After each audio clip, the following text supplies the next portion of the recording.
Marcus Licinius Crassus, a member of the first triumvirate and the wealthiest man in Rome, received Syria as his province, but driven by the desire of military victories and glory, he decides to invade Parthia, by that putting an end to all treaties between Parthia and Rome.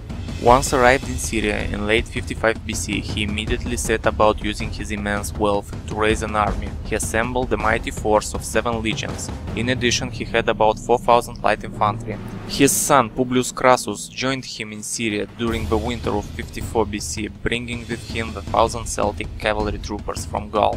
Now Crassus was ready to invade Parthia. The king of Armenia advised Crassus to take a route through Armenia to avoid the deserts and offered him reinforcements of 16,000 cavalry and 30,000 infantry if he did so. But Crassus was confident. The Roman legions had easily crushed the numerically superior armies of other eastern powers before, and Crassus expected Parthia to be an easy target as well. So he decides to take the direct route through the deserts of Mesopotamia. In response, the Parthian king took the biggest part of his army and marched to Armenia in order to punish them for allying with the Romans. He did send a small force of 9,000 horse archers and 1,000 cataphracts under the command of a young general Surena in order to delay Crassus' advance until he returns from Armenia.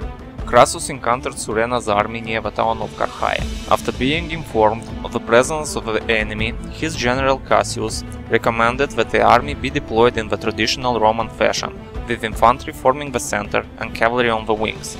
At first Crassus agreed, but he soon changed his mind and redeployed his men into a hollow square, each side formed by 12 cohorts. This formation would protect his forces from being outflanked, but at the cost of mobility.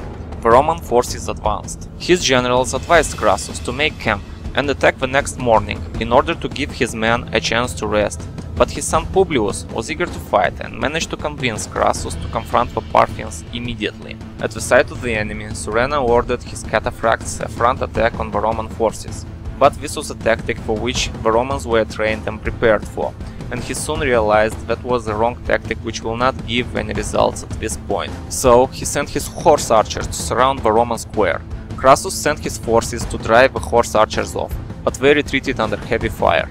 The horse archers then began to shower the legionaries with arrows. The density of the Roman formation practically guaranteed that every shot would hit. The Romans tried to advance and engage the enemy, but the horse archers were always able to retreat safely. They were shooting Parthian shots. Crassus now hoped that the legionaries could hold out until the Parthians ran out of arrows and be able to begin a counterattack.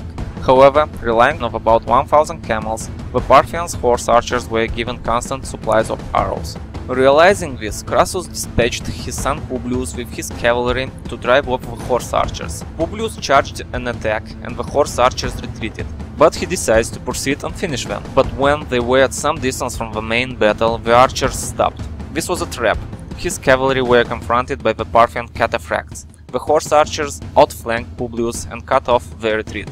He and his men fought brave, but the allied cavalry was no match for heavy Parthian cataphracts. Crassus, unaware of his son's fate but realizing Publius could be in danger, ordered a general advance, but very soon was confronted with the sight of his son's head on a spear. This was a serious hit on the Roman soldiers' morale, and Crassus was devastated. The Roman forces were disorientated. This is when the Parthian horse archers began to surround the Roman infantry, firing on them from all directions, while the cataphracts charged and disorganized them. This did not stop until nightfall. Crassus, shaken by his son's death, ordered an immediate retreat, leaving behind 4,000 wounded soldiers, who were wiped out by the advancing Parthian force. Surena sent a message to the Romans. He proposed a truce, allowing the Roman army to return to Syria safely. Crassus agreed, but on the way, his officers suspected a trap and instigated a sudden fight with the Parthians. During the fight, Crassus and his generals died.